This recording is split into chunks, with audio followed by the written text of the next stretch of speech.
இடத்துலயும் கம்ப்ளைண்ட் கொடுத்துட்டோம். இந்த இடம் சொல்ல முடியல sir. Commissioner office, police station, Velachery, Triplicane, Pazhavanthangal, Meenambakkam எல்லா ஸ்டேஷன்லயும் கம்ப்ளைண்ட் கொடுத்துருக்கோம் சார். அதே மாதிரி சிஎம் செல்லுக்கும் நாங்க வந்துட்டு நிறைய வடி கொடுத்துட்டோம். இதுலயும் சரி, நேர்ல விஜய் சாரை பாக்கணும்ன்ற ஒரே சொல்யூஷனுக்காக தான் சார் நாங்க வந்திருக்கோம்.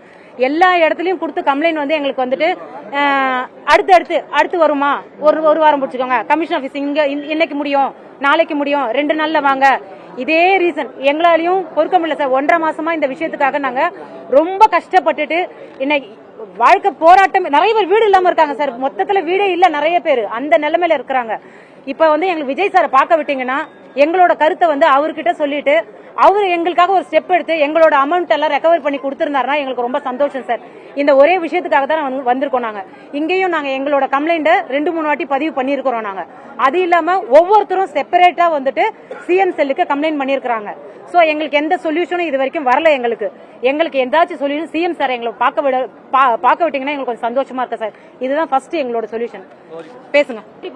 எல்லாருமே அதே இதுதான். அந்த ஒரு நபர் வந்து எல்லாரையும் ஏமாத்தி 100 பேருக்கு மேலேயே ஏமாத்திருக்காங்க. அவங்கள பிடிச்சி ஜெயில போட்டு ஒன்றும் இது இல்லை. எங்களுக்கு பணம் வரணும். நாங்கள் கஷ்டப்பட்டு நாங்கள் கொடுத்த இழந்த இதை எங்களுக்கு மீட்டு தரணும் சிஎம் சார். அதுக்கு தான் நாங்கள் வந்திருக்கோம். சிஎம் சார் நினைச்சா எது வேணாலும் பண்ணலாம். ஏன்னா எல்லாருமே நாங்கள் பாதிக்கப்பட்டு எல்லாருமே அன்றாடம் உழைச்சி தான் நாங்கள் இது பண்ணுறோம். இப்போ எங்கள் காசுலாம் வந்து அவங்கள்ட்ட மாட்டிருக்கு. அவங்கள ஜெயிலில் போட்டு அவங்க இருக்கிறாங்க. ஆனால் எங்கள் பைசாவை வாங்கி கொடுத்தா புண்ணியமாக இருக்கும். இப்போ என்னன்னா அதான் இந்த லீஸ் இஷ்யூ 100+ ஃபேமிலிஸ் இருக்காங்க. கேசஸ்லாம் எடுத்துட்டாங்க, எஃப்ஐஆர் ஃபைல் பண்ணிட்டாங்க, எல்லாமே ப்ராசஸ் ஆகுது. பட் என்னன்னா ஸ்லோ அதாவது இப்போ நாங்கள் இந்த மாதிரி வரோம் அப்படின்னா ஒரு 5 நாள் ஸ்பீடாக இருக்கு. அதுக்கப்புறம் அப்படியே ஸ்லோ ஆகுது. நாங்கள் வந்து இவங்க ஹெல்ப் பண்ணுறாங்க, அவங்க ஹெல்ப் பண்ணுறாங்கன்னு ஒரு லேயர் கிட்ட போயிட்டு அகைன் ஸ்பீடப் பண்ணுற மாதிரி இருக்கு. இப்போ அவன் வந்து ஆல்மோஸ்ட் 35 டேஸ் ஆயிடுச்சு. எஃப்ஐஆர் ஃபைல் ஆகி கேசஸ் வந்து ஸ்டார்ட் ஆகி அவன் ரிமாண்ட் ஆகி 35 டேஸ் ஆகுது. கோர்ட்ல கேஸ் போயிட்டு இருக்கு. 60 டேஸ்ல டிஃபால்ட்டா உனக்கு பெயில் கிடைச்சிரும். இன்னுமே வந்து எங்களுக்கு சார்ஜ் ஷீட் போட்டு கொடுக்கல. ஒரு நாளும் நாங்க போய் இங்க போய் அங்க போய் எல்லாரும் பண்றாங்க, பண்ணலன்னு சொல்லல. பட் ஸ்லோவா பண்றோம். எங்களோட பிரச்சனை வந்து இப்ப 6 லட்சம் 10 லட்சம்ன்றது எங்களுக்கு பெரிய விஷயம். உங்களை பொறுத்த வரைக்கும் 8.5 கோடின்றது பெரிய விஷயம் கிடையாது. அதனால நீங்க ஸ்லோ பண்றீங்களா இல்ல என்ன பிரச்சனைன்றது எனக்கு தெரியல. இப்போ கூட ஒரு ஸ்கூல் ஸ்கேம் பண்ணினாங்க. 100 CR பிரச்சனை. அதை டக்குன்னு ப்ராசஸ் பண்ணி முந்தானேத்து அரெஸ்ட் பண்ணிட்டாங்க, குண்டாஸ் போட்டுட்டாங்க. அப்போ 100 CRன்றது உங்களுக்கு பெரிய இஷ்யூ, 8.5 CRன்றது ஒரு சின்ன இஷ்யூன்ற மாதிரி தான் எங்களை அலைய வச்சிட்டு இருக்காங்க. ஸோ இப்போ எங்களுக்கு என்னன்னா இன்னைக்கு வந்து சிஎம் செல்லுல சிஎம் சார் வந்து பாக்குறாருன்னு சொன்னனால தான் இத்தனை பேரும் நாங்கள் இன்னைக்கு வந்தோம். இங்க வந்துமே அவரை பார்க்க முடியல அப்படின்ற மாதிரி தான் இருக்கு. எங்களுக்கு ஒரு சாட்டிஸ்பாக்சன் என்னன்னா அவர் பார்த்துட்டாருன்னா கொஞ்சம் ஸ்பீடா நடக்கும் நெக்ஸ்ட் அந்த மாதிரி தான் இருக்கு. முந்தானேத்தி ஹியரிங்ல அந்த டைரக்டா அக்யூஸ்ட் வந்து என்கிட்ட 10 கோடி சொத்து இருக்கு, நான் ஏன் ஏமாத்தணும் அப்படின்னு வாதாடுறதுல எனக்கும் இந்த பிரச்சனைக்கும் சம்பந்தமே இல்லை, நான் அவன் இல்லை அப்படின்ற மாதிரி வாதாடிட்டு இருக்காங்க. இந்த மாதிரி போயிட்டு இருக்கும் போது இந்த சைடு ஸ்லோவா இருக்குன்னா நாங்க என்ன பண்ண முடியும்? ஸோ இந்த மாதிரி நாங்க ஏதாவது எஃபர்ட்ஸ் போட்டுட்டே இருந்தாதான் எங்களோட விஷயங்கள் ஸ்பீடப் ஆகும். எங்களுக்கு இப்போ என்னன்னா இதோட வியூஸ் வந்து சிஎம் சாருக்கு ரீச் ஆகுதோ அந்த மாதிரி இருந்தாலும் ஓகே. இந்த விஷயம் சீக்கிரமா ஸ்பீடப் ஆகி சார்ஜ் ஷீட்டே எங்களுக்கு 10 டேஸ்க்குள்ள வேணும். இதுதான் எங்களோட மெயின் இது வந்து ஆக்சுவலா யாரையும் ஏமாத்தி தப்பு பண்ணல, காசை கொடுத்து நாங்க தப்பு பண்ணிருக்கோம். அதனாலதான் இப்ப எங்களை அரெஸ்ட் பண்ண போறாங்க, வேற ஒண்ணும் கிடையாது. இப்ப நாங்க ரோட்ல போய் நிக்கவே இல்லைங்க, பார்க்ல ஓரமா உட்காந்தவங்க. சிஎம் அட்லீஸ்ட் போற வழியிலயாவது பாக்கலாம். பாக்க போறோம்னா ஒரு காருக்குள்ள எல்லாம் போய் பார்க்க போறது இல்ல, போற வழியில தான் நாங்க பார்க்க போறோம். அதுக்கு கூட அலோ பண்ண மாட்டாங்கன்னா ஓரமா நிக்கிறோம் ரோட்ல பண்ற மாதிரி. மனு இன்னும் 10,000 தடவை மனு கொடுத்தாச்சு. 25 இன்னும் 20 நாள் அவன் வெளில வரான் அப்படின்னா இங்க இத்தனை பேரும் வந்துட்டு நெக்ஸ்ட் என்ன பண்றதுன்னு தெரியல. எங்களுக்குலாம் வந்து படுக்க கூட இடம் கிடையாம நாங்க எங்கெங்கயோ திரிஞ்சுட்டு திரியிறோம். 8.5 கோடி அவன் ஏமாத்தி இருக்கான்.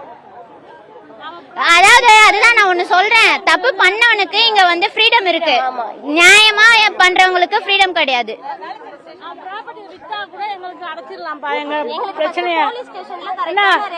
மவுண்ட் ரோட்ல ஒரு ப்ராப்பர்ட்டி வச்சிருக்கான், பள்ளிக்கரணையில ஒண்ணு வச்சிருக்கான், இப்ப வேலை செய்யல. இந்த வித்தா கூட அக்பர் ஷரீஃப், முஜ்மில் ஷரீஃப், சபீனா பேகம், நாகராஜ். ஏன்னா அவன் ப்ராப்பர்ட்டியை வித்தா கூட எங்களுக்கு சால்வ் பண்ணிடலாம். 4 வீடு தான். எங்க அந்த போட்டோ கொடுமா, உன்கிட்ட இருக்கா? இந்த ஒரு லேடி,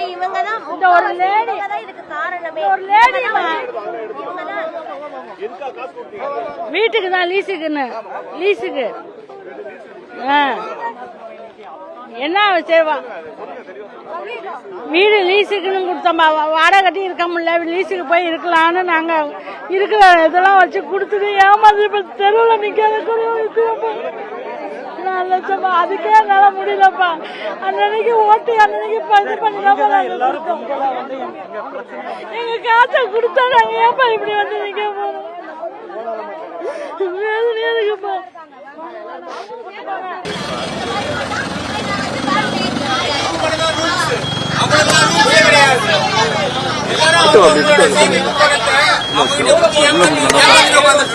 கோடி வந்து ஒரு வாரத்துல உங்களால வந்து திருப்பி அந்த புட்டாஸ் போட்டு அவங்களுக்கு பார்க்க முடியும்னா 8.5 கோடி சார். எங்களுக்கு வந்து இங்க பணம் தேவையில்ல.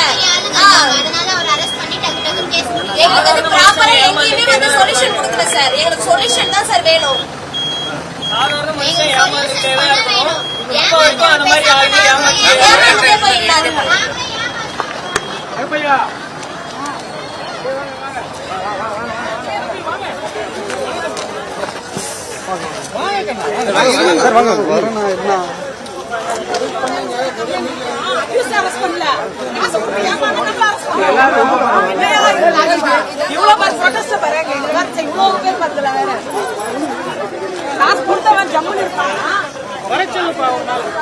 வாங்க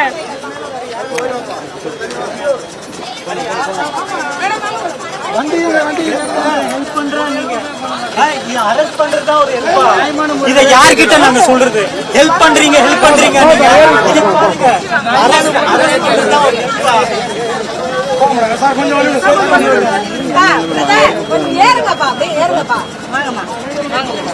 எங்க எல்லாரையும் கொண்டு போய்